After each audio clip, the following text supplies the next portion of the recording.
কেমন ভালোবাসে নবী আম্মা খাদিজা, কেমন ভালোবাসে নবী আম্মা খাদিজা, যে ভালোবাসায় খুশি হতেন আল্লাহ দয়াময়, যে ভালোবাসায় খুশি হতেন আল্লাহ দয়াময়। কেমন ভালোবাসে নবী আম্মা খাদিজা, কেমন ভালোবাসে নবী আম্মা খাদিজা, যে ভালোবাসায় খুশি হতেন আল্লাহ দয়াময়, যে ভালোবাসায় খুশি হতেন আল্লাহ দয়াময়। ধনী ঘরের মেয়ে হয়ে আম্মা খাদিজা নবীর কাছে এসে বলে করব ছেলেকা, ধনী ঘরের মেয়ে হয়ে আম্মা খাদিজা নবীর কাছে এসে বলে করব ছেলেকা।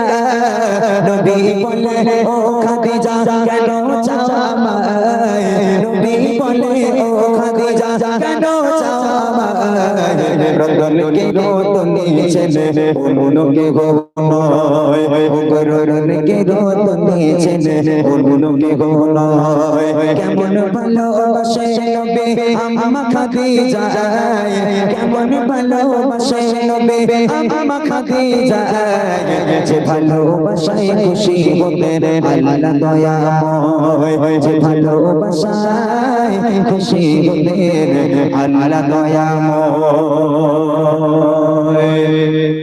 দিনের দাওয়াত দিতে গেলেন নবী, রাত 12টা, কোনদিন রাত 1টা, কোনদিন রাত 2টো, আল্লাহ রাসূল রাত বেরাতে বাড়িতে আসতো। ভালো করে শুনবেন, আল্লাহ রাসূল দিনের দাওয়াত দিতে গেল, গ্রামে গ্রামে দিনের দাওয়াত দিতে গেল, কোনদিন বাড়ি আসছে রাত 1টায়, কোনদিন 2টোয়, কোনদিন 3টে, আল্লাহ রাসূল বাড়িতে আসছে। বাড়িতে এসে দরওয়াজার সামনে দাঁড়িয়ে শুধু একবার দরওয়াজায় টোকা মারলো, একবার টোকা মারার সাথে সাথে দরজা খুলে যেত। রাত 12টায় আসুক, 3টায় আসুক আর 2টোয় আসুক, দরওয়াজার সামনে দাঁড়িয়ে একবার শুধু টোকা মারবে, দরজা খুলে যাবে। আম্মাজান খাদিজার সামনে দাঁড়িয়ে আছে। আল্লাহ রাসূল জিজ্ঞেস করছে, ও খাদিজা তুমি কি সারা রাত ঘুমাও না? বলছে কেন? বলে একবার টোকা তুমি দরজা খোলো, কেমন করে পারো? তুমি কি ঘুমাও না? আম্মাজান খাদিজা বলেছিল, হে আমার স্বামী, হে আল্লাহর পয়গম্বর, আপনি যখন বাইরে থাকেন আমি খাদিজা ঘুমোতে পারি না, বড় টেনশন হয়, বড় ভয় হয়, না জানি কাফেরেরা আপনার উপর কোনো আক্রমণ করে দিল কিনা, কাফেরেরা আপনার কোনো ক্ষতি করলো কিনা, এই চিন্তায় আমি খাদিজা সারা রাত ঘুমাই না, আপনার অপেক্ষা করে দরওয়াজার গোড়ায় বসে থাকি কখন আপনি বাড়ি আসবেন। আহা কি ভালোবাসা! আমার মায়েরা পারবে। আজকের এই আটপুকুরের মায়েদের উদ্দেশ্যেই আমি বলি, রাগ করবেন না জানো, যদি কোনো একটা যুবক ছেলে রাত 12টার সময় কাজ থেকে বাড়িতে যায়, ওই বাড়িতে গিয়ে আল্লাহ রাসূল একবার দরজা টোকা মারতো, আমাদের মতো ছেলেরা বাড়ি গিয়ে একবার টোকা মারলে দরজা খুলবে বলে মনে হয়? হ্যাঁ, ও দরজা টোকা মারা দূরের কথা, কিল মেরে, ঘুষি মেরে, লাথি মেরে দরজা ভেঙে গেল, দরজা ফেটে গেল, আমার মায়েদের ঘুম ভাঙে না, সব জান্নাত থেকে ঘুরে বেড়াচ্ছে, অতি লোকের সঙ্গে গল্প করবো কোনে, আমার স্বামী আমার সোনার চাঁদ, কি ভালোটাই না বাসি আমি। আহা, আল্লাহ রাসূল আম্মাজান খাদিজাকে কি ভালোবাসতো, কবি লিখছে দেখেন। দিনের দাওয়াত দিতে নবী যায় গো তারে দারে, অপেক্ষাতে বসে থাকতো বিগলিচের ঘরে, দিনের দাওয়াত দিতে নবী যায় গো তারে দারে, অপেক্ষাতে বসে থাকতো বিগলিচের ঘরে, দরজা টোকা দেবার সাথে দরজা খুলে যায়, দরজা টোকা দেবার সাথে দরজা খুলে যায়, বিবি বলে আপনি ছাড়া ঘুম নাহি হয়, ওগো বিবি বলে আপনি ছাড়া ঘুম নাহি হয়। কেমন ভালোবাসে নবী আম্মা খাদিজা, কেমন ভালোবাসে নবী আম্মা খাদিজা, যে ভালোবাসায় খুশি হতেন আল্লাহ দয়াময়, যে ভালোবাসায় খুশি হতেন আল্লাহ দয়াময়। পরের দিন আবার রাত্রিবেলা বাড়ি এলো, দরওয়াজায় টোকা মারলো, দরওয়াজা খুলে গেল, আম্মাজান খাদিজা সামনে দাঁড়িয়ে আছে। আল্লাহ রাসূল আম্মাজান খাদিজাকে দেখে হাউমাউ করে কেঁদে উঠেছে। কেন জানেন? আল্লাহ রাসূল দেখছেন খাদিজা দাঁড়িয়ে আছে, আর আম্মাজান খাদিজার জামাটা এখান থেকে এমন ভাবে ছিঁড়ে গেছে, ও জামা সেলাইও করা যাবে না, তাবলিও মারা যাবে না। এখন এইদিকে আল্লাহ রাসূল হাউমাউ করে কেঁদে উঠেছে। আম্মাজান খাদিজা বলছে, হে আমার স্বামী, আমাদের আগে কোনো বেয়াদবি হলো? কষ্ট পেলে কাঁদছেন কেন? আল্লাহ রাসূল বলছেন, ও খাদিজা, তুমি কোন ঘরের মেয়ে খাদিজা? তোমার আব্বা জানেরা তো সয় সম্পত্তি, জায়গা জমি সোনা দানার মালিক, তুমি সব সোনা দানা গুলো এনে আমি নবী আমার রাস্তায় কুরবানি করে দিলে খাদিজা। আজকে তোমার অবস্থা দেখো, তোমার জামাটা এমন ভাবে ছিঁড়ে গেছে, আমি তোমার স্বামী হয়ে সেলাই করে দিতে পারবো না, আমি তোমাকে ভালো রাখতে পারলাম না।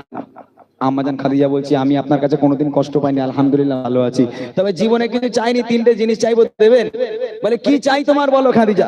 আম্মাজান খাদিজা বলছে, আমার প্রথম নম্বর আবদার, আমি খাদিজা যেদিন ইন্তেকাল হয়ে যাব, ওই দোকান থেকে কাফন কিনে পরালে হবে না, তাহলে আপনার এই জুব্বা, আপনার এই পিরান আমাকে কাফন করে দিতে হবে। দ্বিতীয় নম্বর আবদার, যখন আমাকে কবরে শোয়ানো হবে, আপনি কবরে নামবেন, কবরের চারপাশটা হাঁটবেন, কেননা আমি খাদিজা কবরের আযাবের ভয় পাই। কবর যদি আমাকে আযাব দেয়, আপনার পায়ে ছাপ থাকলে কবর আমাকে আর আযাব দেবে না। আর তিন নম্বর আবদার, মুনকার নেকির ফারিস্তারা যতক্ষণ আমার সওয়ালের জবাব না করবে, কবরের ধারে বসে থাকতে হবে, বাড়ি যেতে পারবেন না। তিনটা আবদার রাখবেন। আল্লাহ রাসূল বলেন, খাদিজা তোমার তিনটা আবদার আমি মেনে নিলাম, চলো তোমার তিনটা আবদার আমি পূরণ করব। আমার মায়ের এরকম আবদার করে, আমি মরে গেলে একটু জিয়ারত করো, একটু ফকির খাইও, একটু বাচ্চা কাচ্চা দাওয়াত করে খাইও, ওই সব না। বলে, এই দেখো কালী পুজো হয়ে গেল, তো একটু দীঘায় যাবে না, একটু বকখালি যাবে না। আমার মায়েদের আবদার এরকম, তাই না?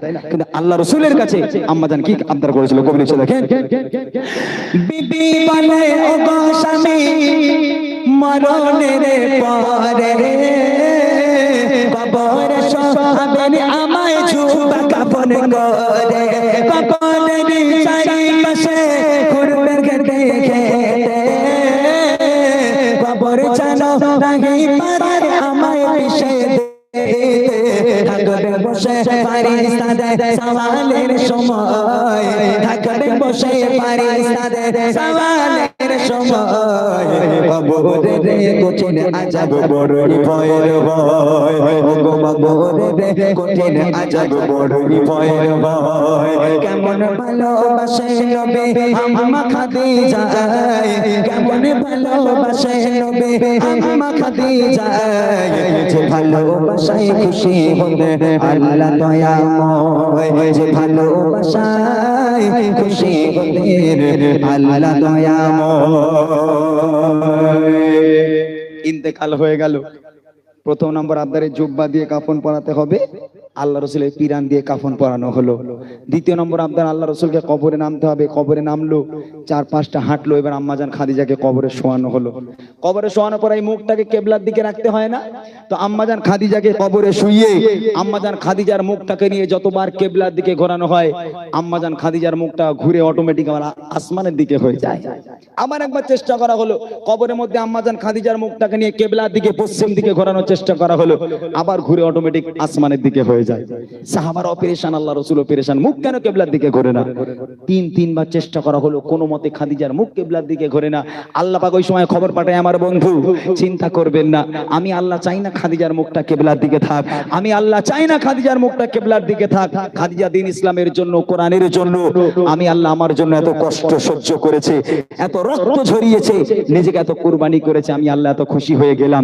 আমি আল্লাহ চাই না খাদিজার মুখটা কিবলার দিকে থাক, আমি আল্লাহ চাই খাদিজার মুখটা আকাশের দিকে হয়ে থাক, যাতে করে আমি আল্লাহ আরশে মুআল্লায় বসে বসে আমি আমার খাদিজাকে প্রতিনিয়ত দেখতে পারি। একবার জোরে বলুন না সুবহানাল্লাহ। কি ভালোবাসতো আল্লাহ পাক, আল্লাহ তাআলা আম্মাজান খাদিজাকে। কবি শেষ কথা লিখছেন, যত সবাই খাদিজাকে কিবলাতে মুখ করে, ততবারে আসমান দুই দিকে যায় যে ঘোরে, যত সবাই খাদিজাকে কিবলাতে মুখ করে, ততবারে আসমান দুই দিকে যায় যে ঘোরে।